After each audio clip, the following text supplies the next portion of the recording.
إن الحمد لله نحمده ونستعينه ونستغفره ونعوذ بالله من شرور أنفسنا ومن سيئات أعمالنا ومن يهده فلا مضل له ومن يضلل فلا هادي له وأشهد أن لا إله إلا الله وحده لا شريك له وأشهد أن محمدا عبده ورسوله صلى الله عليه وسلم يا أيها الذين آمنوا اتقوا الله حق تقاته ولا تموتن إلا وأنتم مسلمون أما بعد. There is a moment where there is an exchange between the famous Mauritanian scholar from the 19th century, Imam Muhammad Maulud, where he's in the masjid and he asks a question to his students. And he asks the question, "O students, what is the situation amongst your family and friends and the people that are close to you? What is their situation?" And he's asking to his students from all the things that affects their lives, between the world and their egos, between their desires and shaitan himself, what are the things that truly affect them?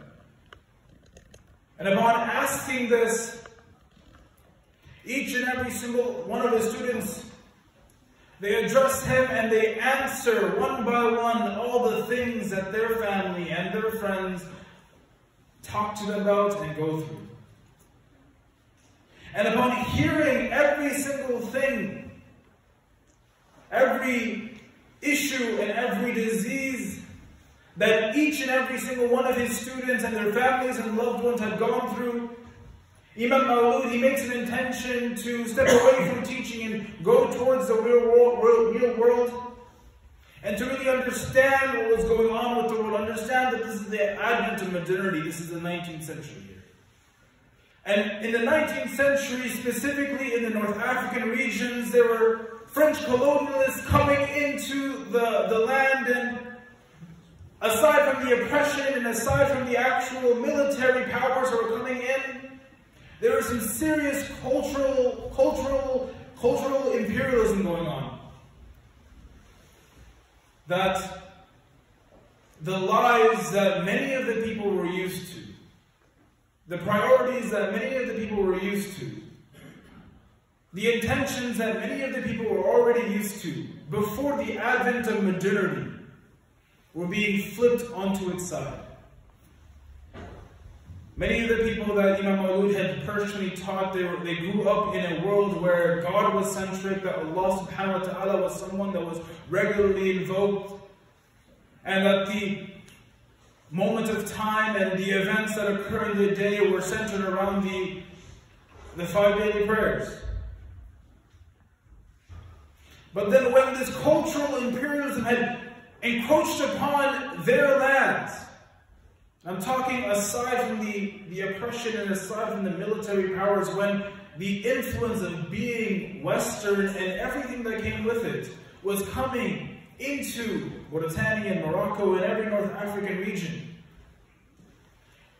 Imam Maulud himself, he realized that there is a deep priority of Allah subhanahu wa ta'ala and a deep prioritization of everything that surrounded that.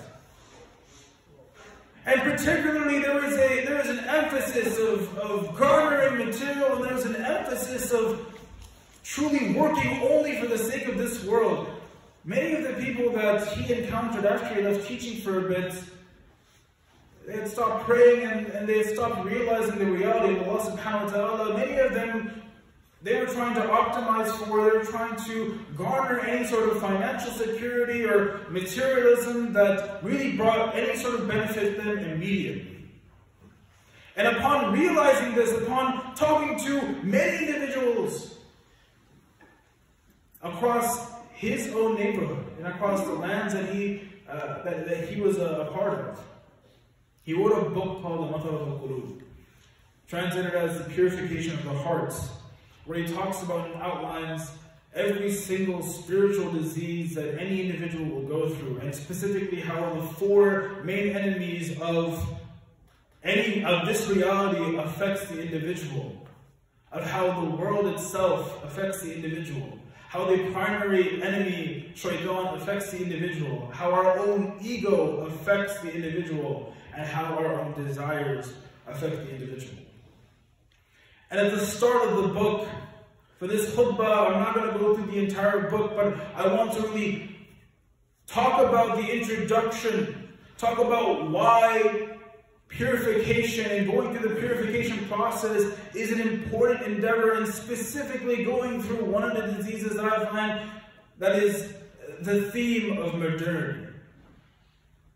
And he starts the book writing, وَإِن كُنتُنَّ تُرِيدُ اللَّهَ وَرَسُولُهُ, that if you are someone that desires Allah subhanahu wa ta'ala and His Messenger and the hope of the hereafter, then surely Allah has prepared a mighty reward. One of the hadiths, the first hadith that we read in Imam Nawawi's 40 hadith collection, the Arba'een, it was narrated by Umar that he heard the Prophet say, إِنَّ أَعْمَالُ بِنِيَّاتِ وَإِنَّمَا لِكُلِّ امْرِئٍ فَمَنْ كَانَتْ هِجْرَتُهُ إِلَى اللَّهِ وَرَسُولِهِ فَهِجْرَتُهُ إِلَى اللَّهِ وَرَسُولِهِ. That if you're someone that understands the weight of good deeds and wants to do goodness, understand that those actions are by their intentions.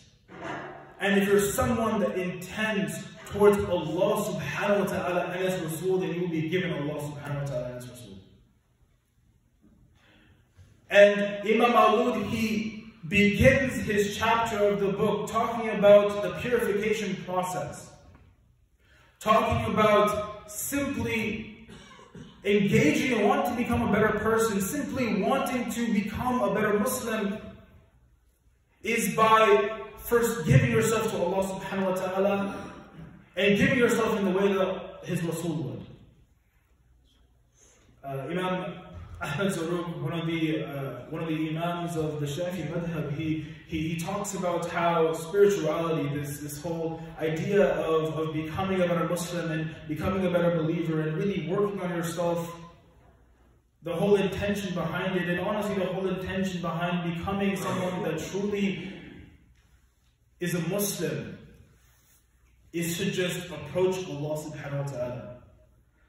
That the reason in which why the Prophet ﷺ had even become a messenger was that there is a moment within his time and his world that people had forgotten Allah. And the whole point of our creation is to just continually approach Allah subhanahu wa ta'ala. And why Imam Maulud himself, why he specifically starts his first chapter of the book talking about the whole intention and the point of engaging this religion. He starts with Allah subhanahu wa ta'ala, that any sort of action that we do, any sort of intention that we have, for it to be sincere and pure, and for it to abide by why we have any sort of reality in this world, or any truth, or any purpose, is to just approach Allah subhanahu wa ta'ala. And the purification process then starts specifically by intending yourself towards Allah subhanahu wa ta'ala. But then another question arises, that obviously it's important to become someone that continually becomes a better Muslim. Obviously it's important that I become someone that wants to grow within my faith. I go to Jummah, I pray 5 times a day, I fast in Ramadan. These are things that I try to do. But then, like, becoming someone that engages in the purification process, why is this important? And Imam Maulud, he mentions a specific excerpt where he's quoting Imam Ghazali rahimahullah, where he talks about that being someone that truly goes through the purification process. And going through the purification process is a very specific action. You're someone that looks internally to realize the faults and the diseases that affect you, how the 4 enemies of this reality affect you, how the world and shaitan and your own ego and desires affect you. Truly looking within yourself and trying to realize how these four enemies really affect how you are every single day. And then doing something about it every single day to solve for the ailments that you have. So there's a portion where he quotes Imam Ghazali where he talks about that the purification process, being someone who understands the diseases of the heart, and being someone that truly intends to grow as a Muslim, it is something that is fard ayn upon every single person. It is an obligation upon every single person. Why? Because he talks about a specific usuli principle within usul al-fiqh, right? That is required every single person in this masjid, either coming into the masjid before at home, did one action in order to make sure that their Jummah, their Jummah Salah specifically was accepted. And that was to do wudu. And every single one of us, We don't need a Sunday school class to tell us that wudu is something that's not absolutely obligatory for every single second of the day. It is okay for us to be in a state of non-wudu outside of prayer. It's obviously obligatory for prayer. But one of the reasons why scholars will argue that it is obligatory to have is because it is an obligation for salah specifically. And the principle within usul al-fiqh is that if there is something that is required, that is a prerequisite for an act of worship, an obligation for an individual, then that action is also an obligation. Every single one of you, if you guys came into this masjid and didn't do wudu, then your salah will not be accepted. It's a pure fact. And Imam Ghazali, he mentions that being someone that is not aware of the diseases of the heart, being someone that is not aware of the purification process, being someone that is unaware of the things that affect their own internal being, right, can be an impediment to how they worship their Lord in such a way to where that it will nullify anything that they do within this reality. That's scary stuff. And he writes that one of the reasons why it's important, truly, truly important, to realize how this world affects you is because Allah subhanahu wa ta'ala can truly accept everything that you're doing in this world. Every single good act that you do, any good intention that you have, any good money that you give, that Allah subhanahu wa ta'ala truly accepts it. But one of the things we also have to understand is that if we have an intention to go through the purification process, if we're someone that truly wants to become people that grows within our religion, that grows within our own lives, that has a full intention to become a better Muslim, one of the things we have to understand that this is not just a moment, this is not just a mindset you have at a time where your life becomes more realized to you. Every single one of us can think about a time to where, because of something that happened to us, we became a better Muslim. I can tell you one of my reasons is that my mother, when her father died, when my grandfather died, that's a moment where she put on hijab, and that's a moment where she became a better Muslim because the reality of death became more apparent to her. And that was when I was growing up very young, and because of that specific moment, I lived a different life after that. Every single one of us can think about a time, particularly probably the ones that are older, that are more seasoned in their life, can think about a time to where a specific moment was the reason why they changed paths. But the purification process, while these moments are good, we have to understand these moments are good, the purification process requires an active mindset. There's a story of Ibn Arabi, who was known to be someone of great piety. He's walking through the center of town, and behind him are his students. And as he's walking, he's talking to his students behind him, and up comes in front of him a drunken man, publicly inebriated, drunken man. And upon this man coming up to Ibn Arabi, they start to exchange words and they start to talk, and it's as if, the students note that it's as if these two had known each other their whole lives. And then once they finish talking, the drunken man embraces Ibn Arabi, hugs him, and then they say salam and he leaves and they go their way. And this whole time the students behind Ibn Arabi are in absolute disgust. Because you have to realize that Ibn Arabi was someone that was known for his piety, he was someone that was known for his righteousness, he was someone that was publicly known to be a scholar and a religious person, and now you have a situation to where probably someone that was the worst of humanity engaging in a person that was the best of humanity, and the students themselves, they were in full disgust because they were starting to question, how is it that someone of such state of sin can embrace a man of such piety? Then Ibn Arabi, understanding the situation, understanding how his students were thinking, he turns around and then he says, surely the one who loves is more beloved to Allah than the one who is loved. And he's noting to his students that you are someone that is trying to engage in the purification process. I am someone to be known of my righteousness, but that doesn't give anyone of us the right to judge amongst each other who is truly beloved in the eyes of Allah subhanahu wa ta'ala.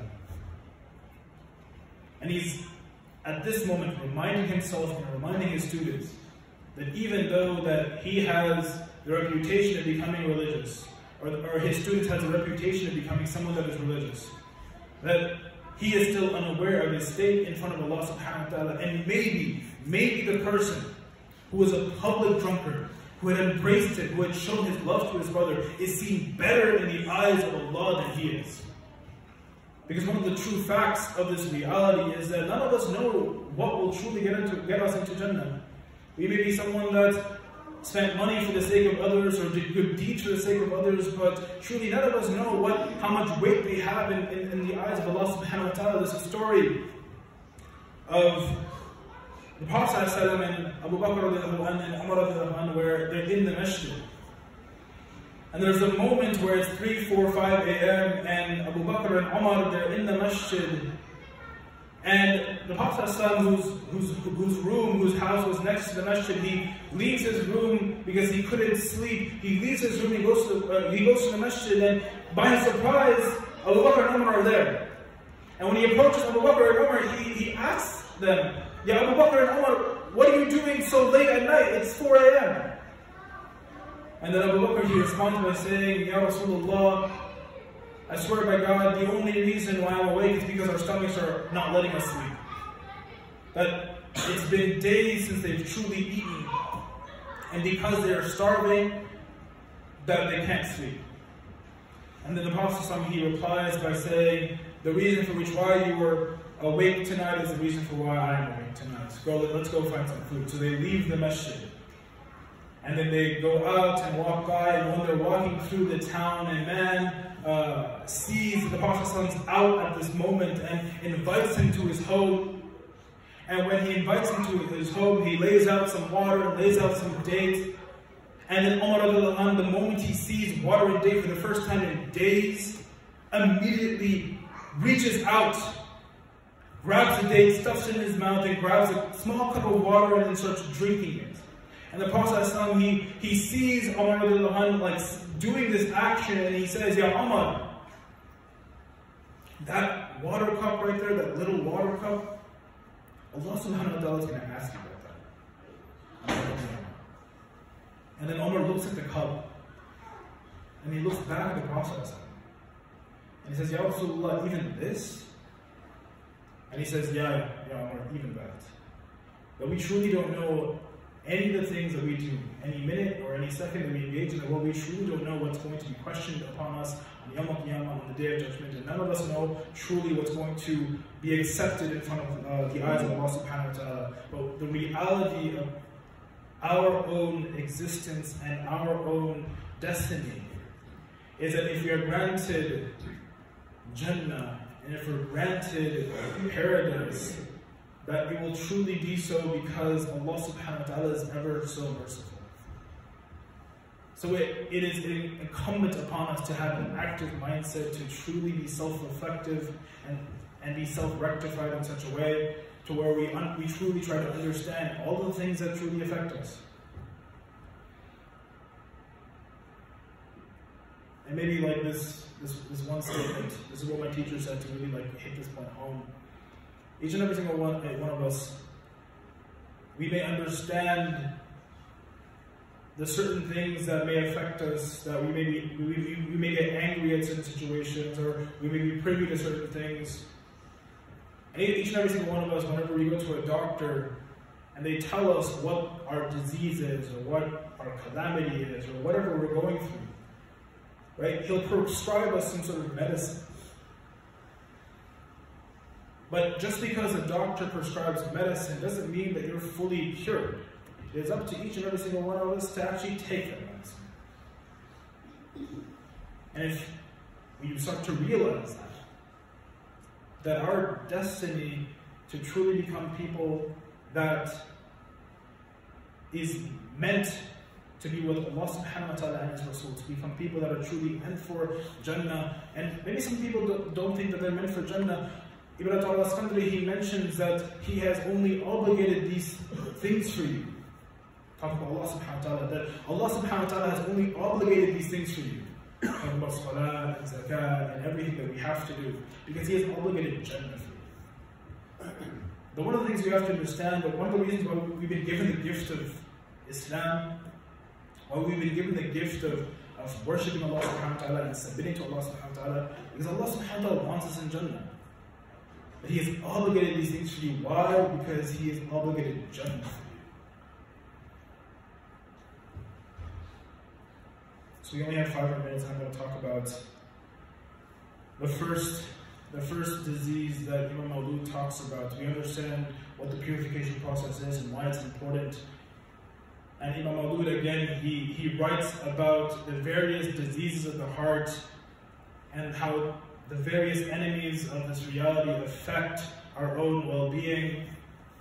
And the first one he talks about is specifically bukhul, which is translated as miserliness. And I know that word also needs to be translated because none of us really use miserliness.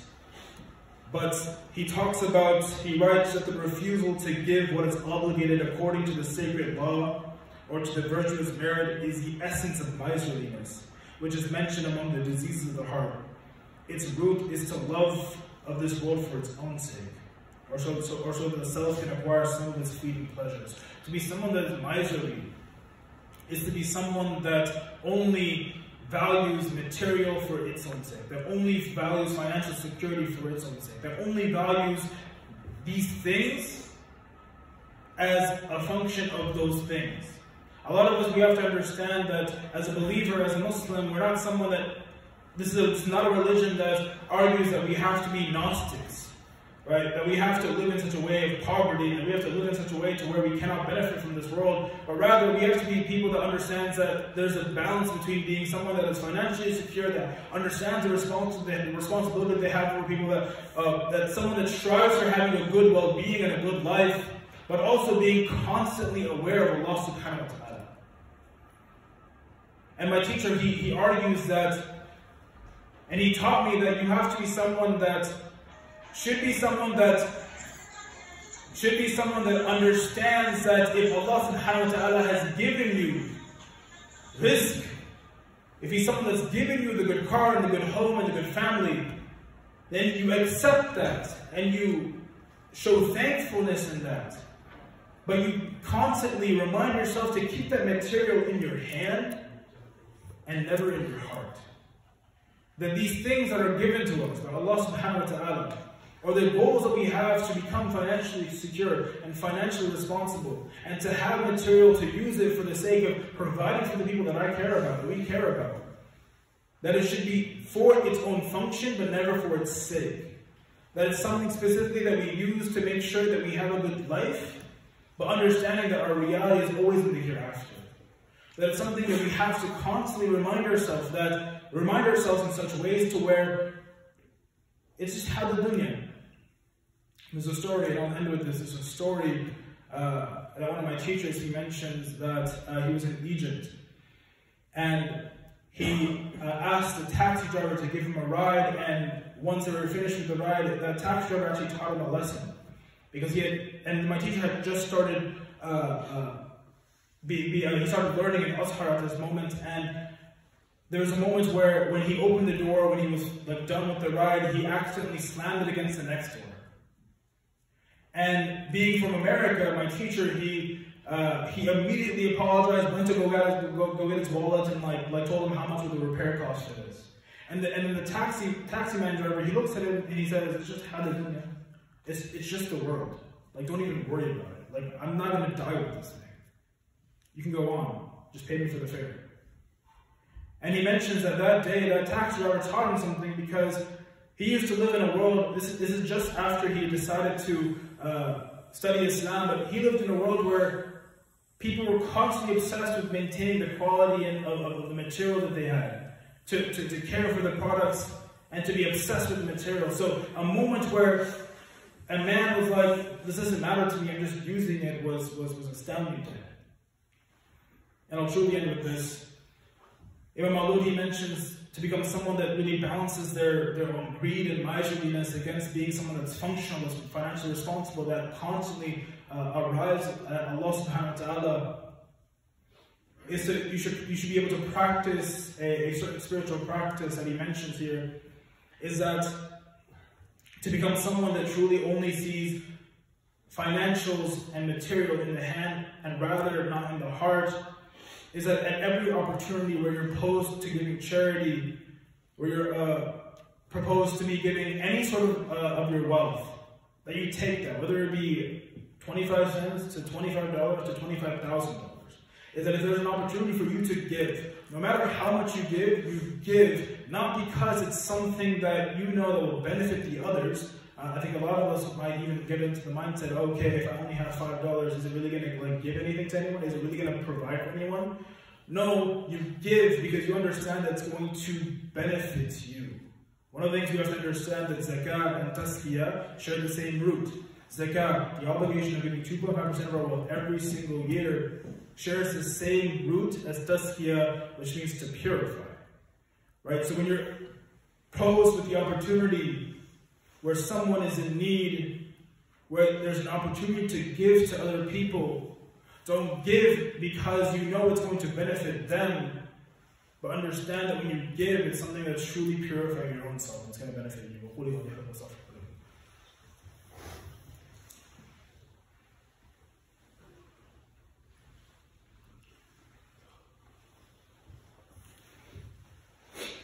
بسم الله والصلاة والسلام على رسول الله وعلى آله وصحبه ومن والاه. اللهم آمين. اللهم أنت السلام ومنك السلام، تباركت يا ذا الجلال والإكرام. اللهم صل على سيدنا محمد وعلى آل سيدنا محمد كما صليت على إبراهيم وعلى آل إبراهيم إنك حميد مجيد. ربنا آتنا في الدنيا حسنة وفي الآخرة حسنة وقنا عذاب النار. ربي ارحمهما كما ربياني صغيرا. ربي ارحمهما كما ربياني صغيرا. ربي ارحمهما كما ربياني صغيرا. اللهم إنك عفو تحب العفو فاعف عنا. اللهم إنك عفو تحب العفو فاعف عنا. اللهم إنك عفو تحب العفو فاعف عنا. Ya Allah, we ask that you make us amongst those that are truly sincere with our intentions.